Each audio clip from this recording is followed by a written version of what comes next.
Yeah. It's amazing. Is it? Let's go ahead and open. Yeah, what do you got? Yes, I'm printing some out. Get you a fresh one. Let's go ahead and open in prayer. If you'll join me, we'll begin. In the name of the Father, and the Son, and the Holy Spirit. Amen. Take, Lord, and receive all my liberty, my memory, my understanding, and my entire will.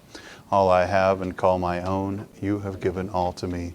To you, Lord, I return it. Everything is yours. Do with it what you will. Give me only your love and your grace. That is enough for me. Amen. The Father, Son, Holy Spirit. Amen. We have 5 objectives today. Big objective day today. By the end of class today, you should be able to do these 5 things. You should be able to describe how people struggled to survive during the Great Depression. You should be able to explain how the Depression affected men, women, and children. You should be able to explain Hoover's initial response to the Depression, summarize the action that Hoover's took to help the economy, and the hardship suffered by Americans. You should be able to describe the bonus army and Hoover's actions towards it. So we got a lot of ground to cover today. We're doing 2 sections of the notebook today. You all right? It's not very convincing. All of this? I know, right? Big day. Big day. We're doing 2. Well, no, we're like 2 sections of the book is 1 episode. We're in episode 2 today. So we're not doing 3, 2. Correct. That's still up. We're just gonna. No, we're not. You let me run the class. You just enjoy it. Okay? Is that allowed if I don't say it? No, you'll enjoy this, lady. Third hour full. I gotta go back. I understand the feeling. I wish I could too. Let's go ahead and open in Roman numeral number 4. So let's resume our story of the Great Depression. In our last class, we talked about the event that signaled the beginning of the Great Depression. What was kind of the first moment where everybody's like, oh no, I think we're in a depression? Like, what was that event? Yes, it related to the stock market. It has a name for it. Black Tuesday, good, when the stock market crashed. Now, I think we discussed last class that the stock market crash of October 29th, 1929 was not like the beginning of the Great Depression, and it's not what caused the Great Depression, but it was like the signal of it, oh, this is not going well. But farms hadn't been succeeding for a while. Major businesses hadn't been making any money. Families had basically no savings. People had, with installment plans and individual credit. So there's a lot of things that were the cause of the Great Depression, and a lot of things that were contributor to it. So when we talk about the stock market crash of Black Tuesday, that's not actually like what causes the Great Depression. It's just kind of like if we had to mark it on a calendar, where does it begin? And so people living in these bad economic conditions in cities across the country, people had lost their jobs and were evicted from their homes, and they could no longer make their rent payments, their mortgage payments. So people ended up just on the streets. Today, homelessness is usually not directly related to income. Usually there's other kind of causes for homelessness in 2020. But certainly in the Great Depression, income and just actual family economics was a big indicator. And people had to live somewhere. So you see these development of these shacks and shanty towns that grow up in major cities. They get the name Hoovervilles eventually as to kind of a way to mock the president. But they're just these like ramshackle little things that people put together out of, scrap metal and whatever's. Every day, people had to come up with a meal. People had to come up with what their plan was for food. So every day, people, poor people drug through garbage cans or went begging for food. Soup kitchens would offer free food, but even that was pretty limited. Subpoint B. Subpoint B, in the farm areas, it's not a whole lot better. There's one advantage that farmers have over urban areas, and that's the ability to grow some food. So life in rural areas was hard, but it did have an advantage that farmers are in the food business, so a little more food security there. But with falling crop prices, so farmers are in the business of selling the food they grow, but falling crop prices are making it real hard for farmers to succeed. And we're saddled usually with some pretty severe debt.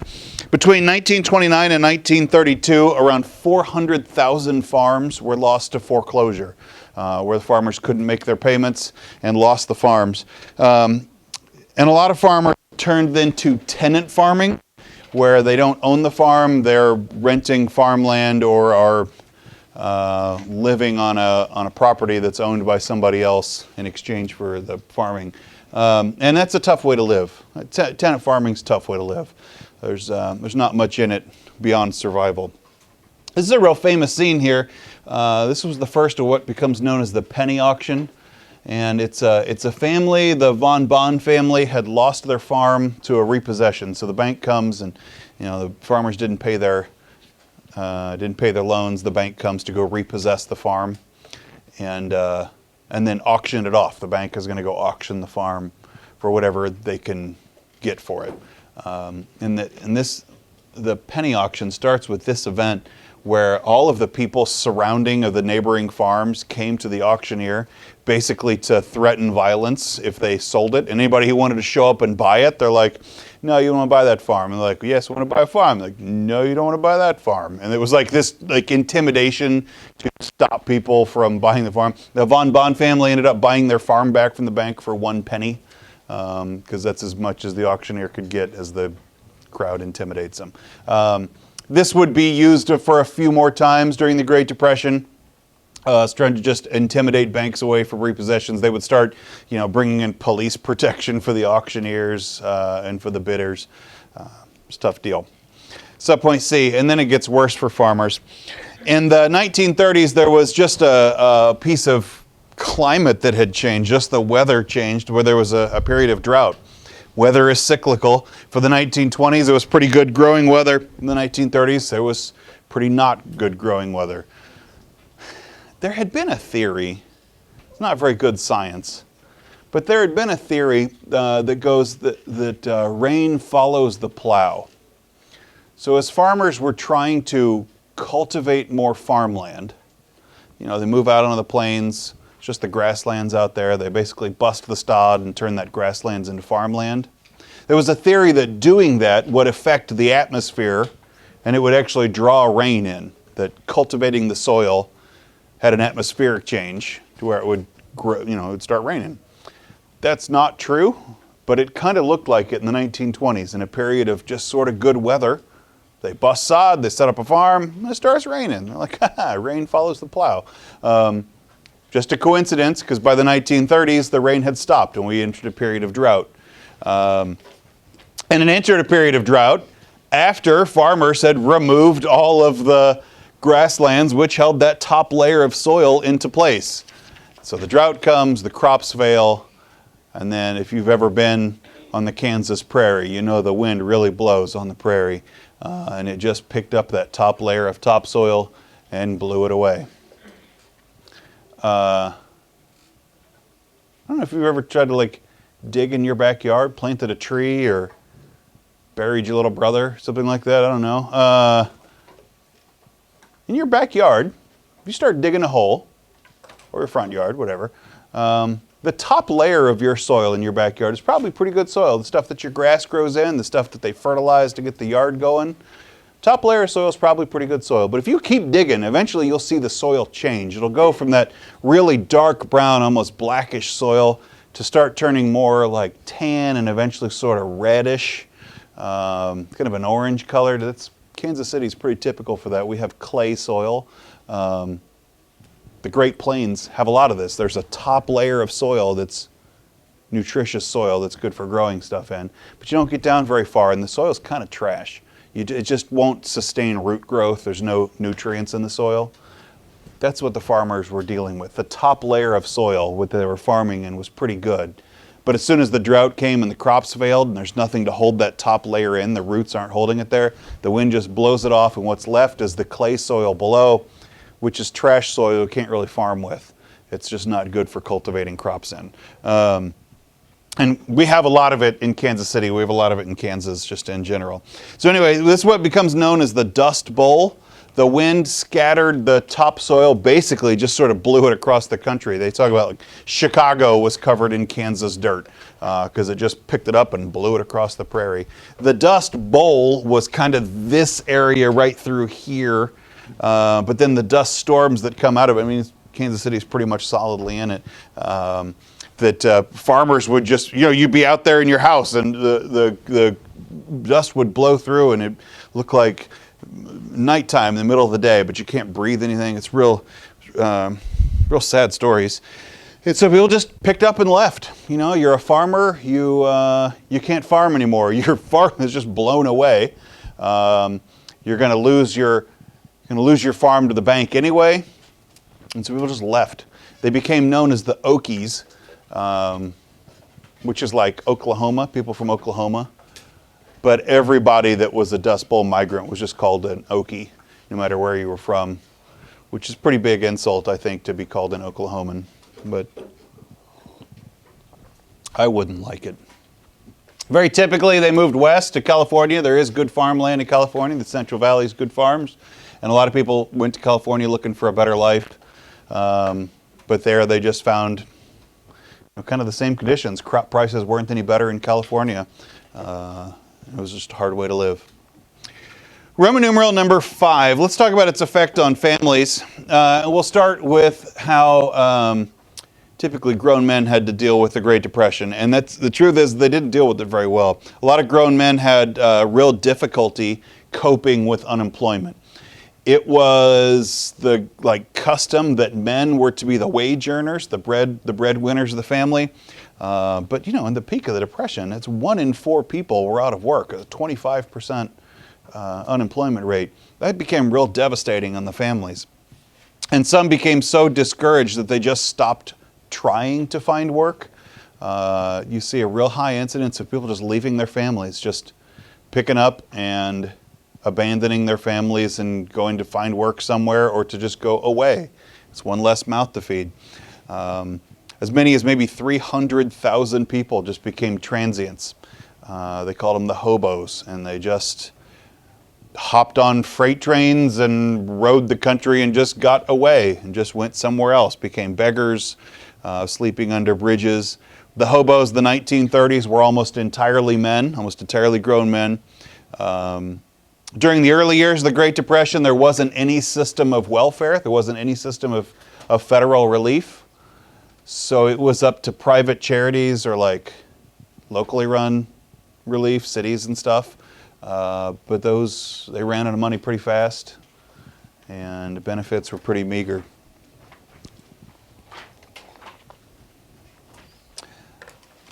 Subpoint B. Women in the Great Depression had a little different role. As the men left to go find work, women were left to raise the family, men left to not find work, just to go away. Women worked to keep the families together and survive during the adversity of the Great Depression. A lot of women tried to work outside the home, but employers were often reluctant to hire women to work outside the home because they feel like, well, if I've got a job to offer it, I should offer it to a man because the man is supposed to be the income earner of the family. I don't think I should offer it to a woman because it just doesn't seem like the thing I should do. So women had a hard time finding work. And in particular, married women had a hard time finding work. There was a feeling that if a woman is married, then there's a husband and he should be the one working. It was more socially acceptable for single women to work than married women to work. And this feeling that married women had no right to hold a job if there were so few of them. In the 1930s, some cities refused to hire married women as school teachers. And there was also this kind of a strange. People would look at the bread lines. They would look at the charity lines, the soup kitchens, and they wouldn't see any women in the lines. They would only see men waiting. in the bread lines. And so they would say, well, women must have jobs. It's the men that need the bread. It's the men that need the handouts. That's sort of a bad way to gauge your charitable needs. It seemed to reinforce it. Subpoint C, what happened to kids in the Great Depression? Well, we have just a medical crisis. Those are woodchucks. A medical crisis related to food. Poor diets and a lack of money for health care meant there were serious health problems for kids that came of age in the Great Depression. Overall milk consumption declined because you have to pay for milk and it was hard to get to. Clinics and hospitals were reporting all these stories of malnutrition and diseases related to poor nutrition like rickets, stuff like that. At the same time, child welfare programs were running out of money.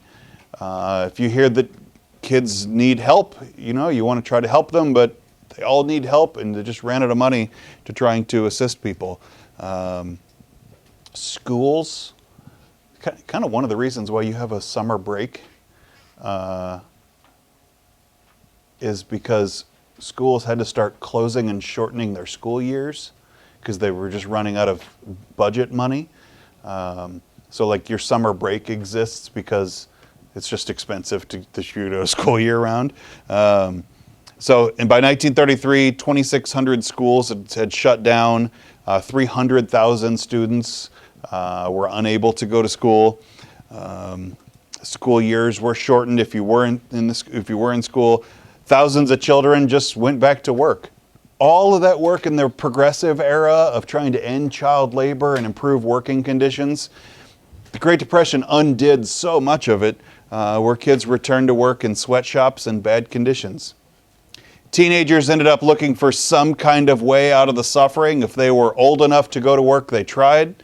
Hundreds of thousands of teenage boys and fewer girls, but some girls, just picked up the hobo life and started hopping freight trains and zigzagging the country in search of work or escape, or your textbook says adventure just because it sounds fun. I don't know if that's how prevalent that is, but there's probably some of that to it. They called them the Wild Boys, and they came from every section of American life, from poor farmers to miners to previously wealthy families that had run out of money. The kids called themselves the Hoover tourists, and they were eager to wander America. It was exciting. There was a sense of adventure to it, but it was also pretty dangerous. Kids hopping on freight trains, this is kind of an early era of refrigerated cars. And so kids would like hop into what looked like a boxcar, and then they shut the door and lock it and turn on the chiller, and you freeze to death 4 days later when they've opened the door of the refrigerated car. Tens of thousands were killed or injured on railroad property, whether by accidents or security guards. People that lived during the Great Depression, it changed them. It absolutely changed them. You probably don't know anybody that lived in the Great Depression. My grandparents did, and I would hear the stories of it. The Great Depression really changed people. They were so demoralized by the hard times that a lot of times people just lost the will to survive. The suicide rate went up by 30% during the early years of the Depression. Mental breakdowns, like mental hospitals saw record numbers of people being admitted. The economic problems forced Americans to either accept compromises or live with so much less than they had previously had. People gave up their dreams of going off to college or starting a family, or just the dream was over. There was also a feeling of community for people that are in it together. There was a feeling that you needed to take care of each other. And families helped others as much as they could. They shared resources. There's a real sense of community bonds.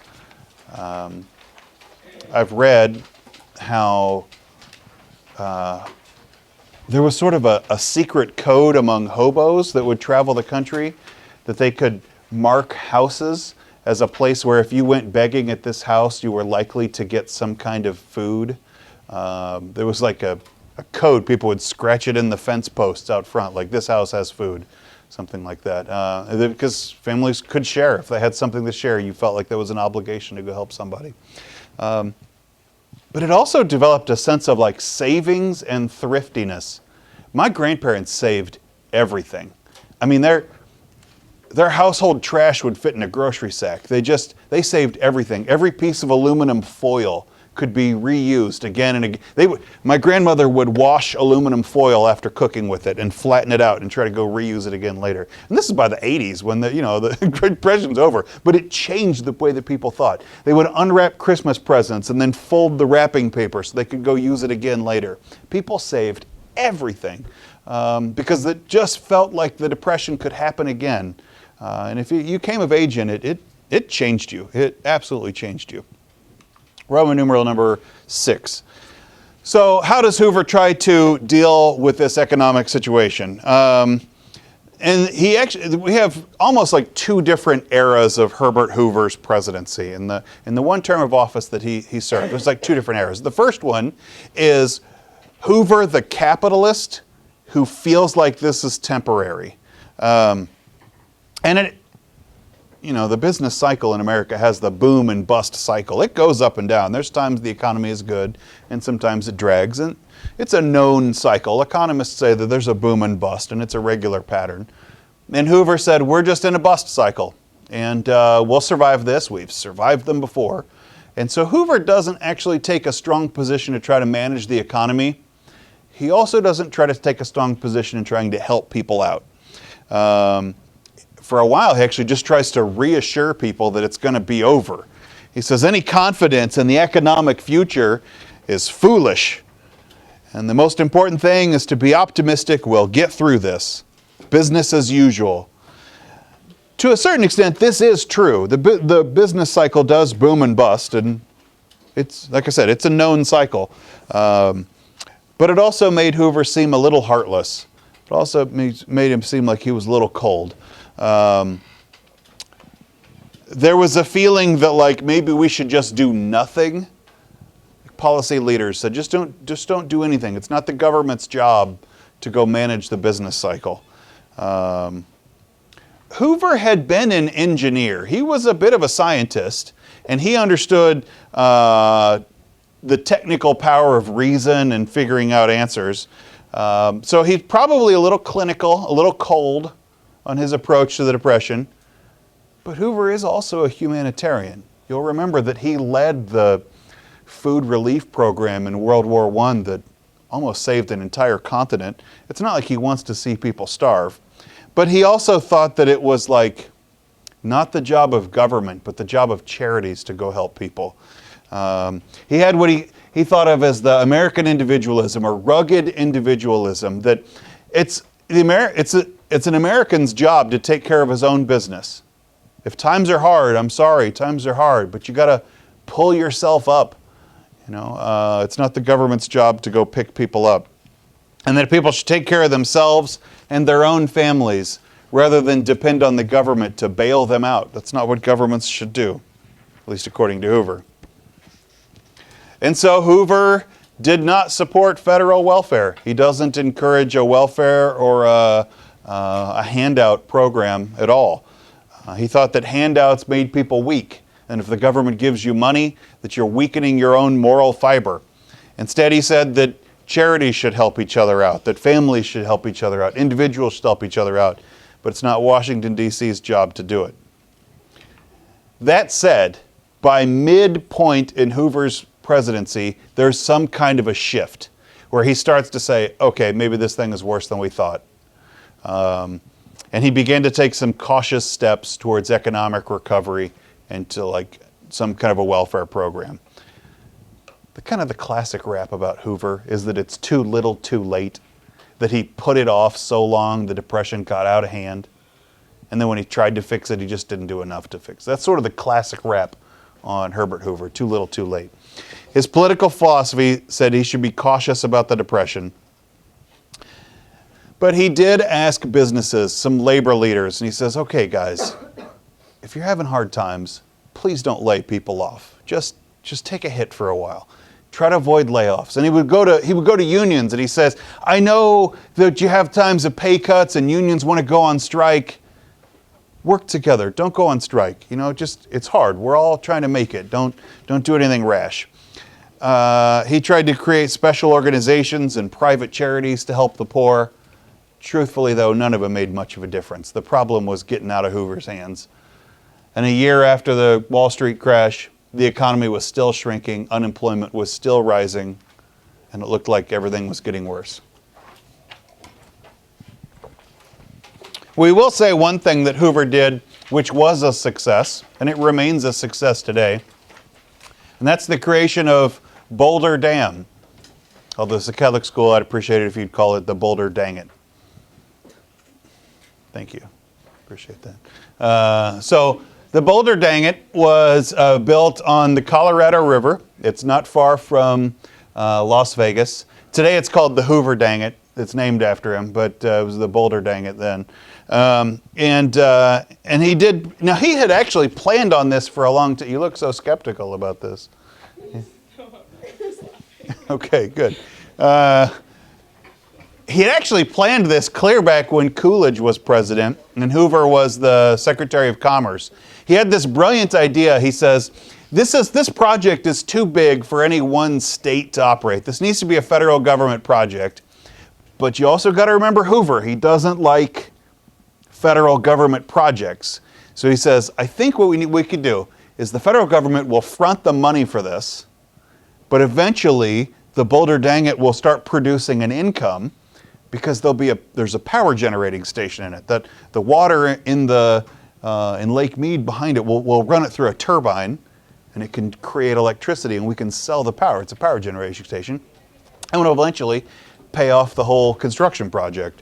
So it's a pretty clever idea, and it works. It's still a feat of engineering. It 726 feet high, so basically a 72-story building. 1,240 feet long. It's still considered a masterpiece of engineering. The Boulder, now Hoover Dang It. It has paid for itself.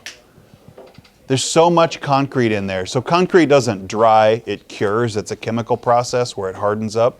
They said that there's so much concrete that it would actually, built in whatever it was, 1929, it would actually still be curing today because there's so much concrete, but they came up with a plan to help the concrete cure faster by running pipes up and down through the concrete construction where they would run cold water in it.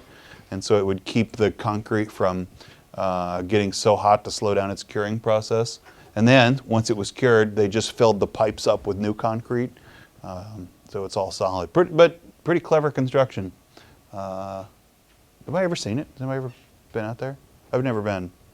It's a half day's drive from Las Vegas, so people that go there sometimes go down, and Lake Mead's real pretty by it.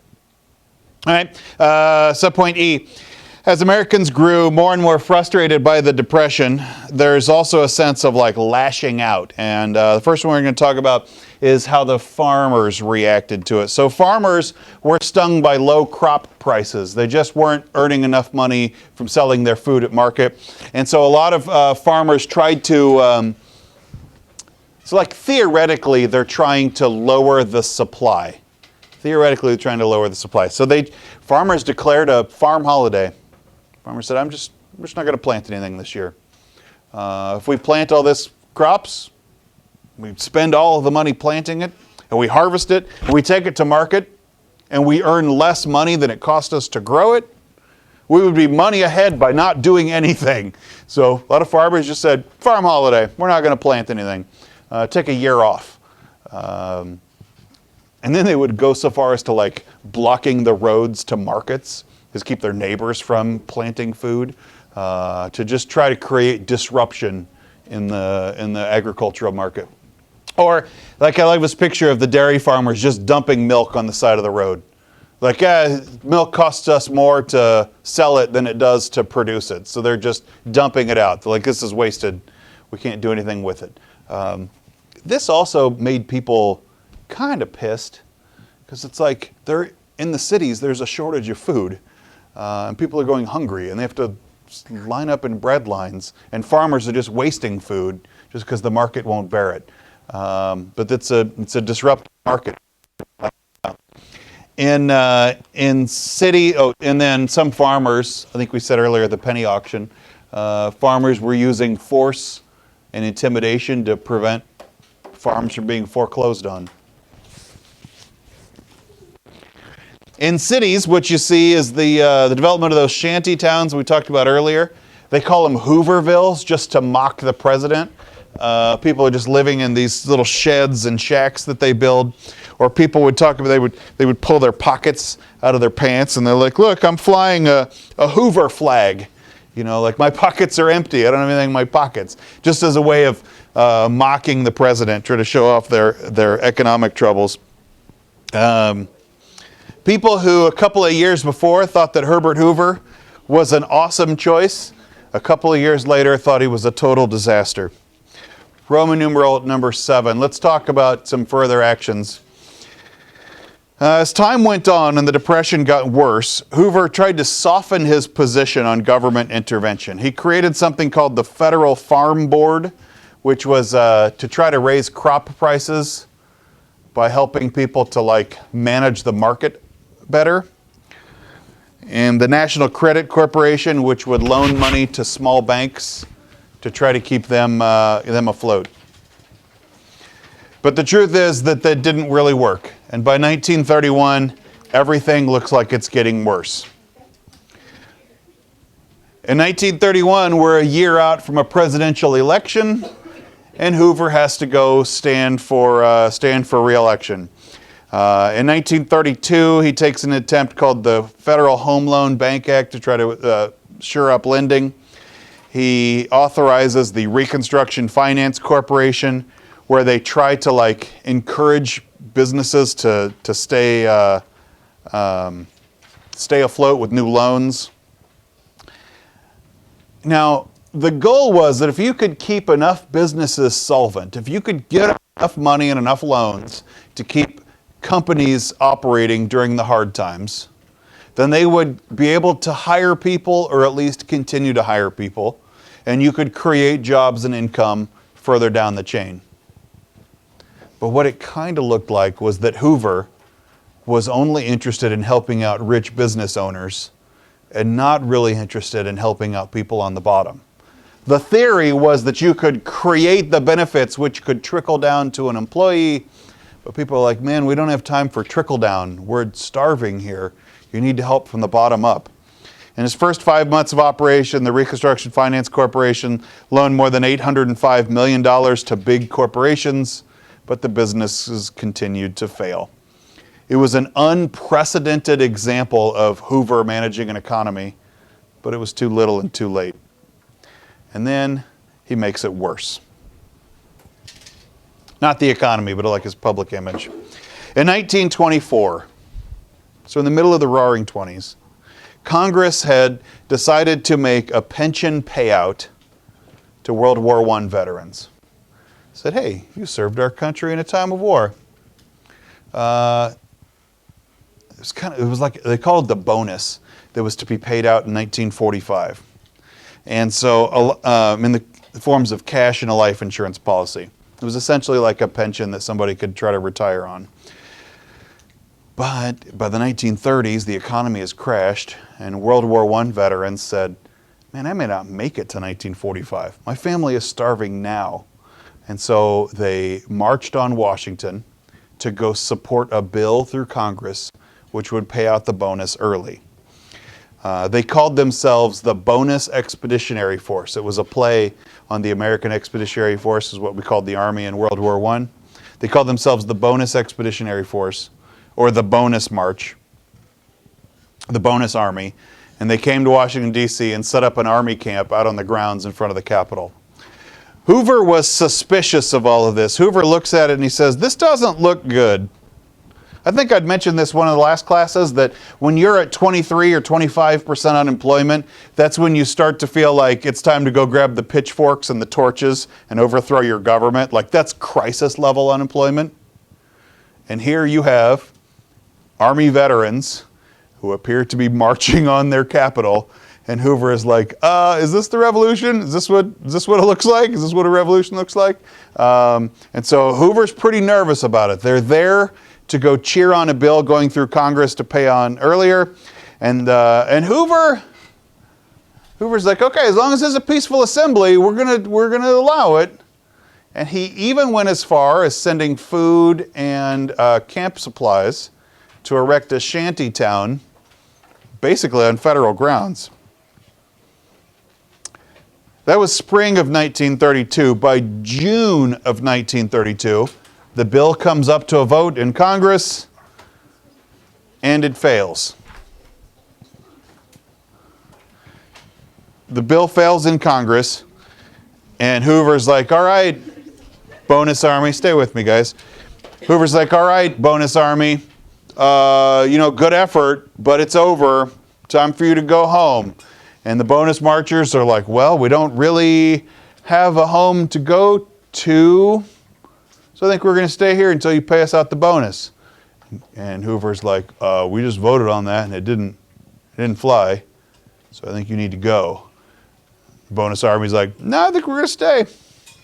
So then Hoover orders General Douglas MacArthur to go break up the bonus Army. He orders them to peacefully disperse this crowd.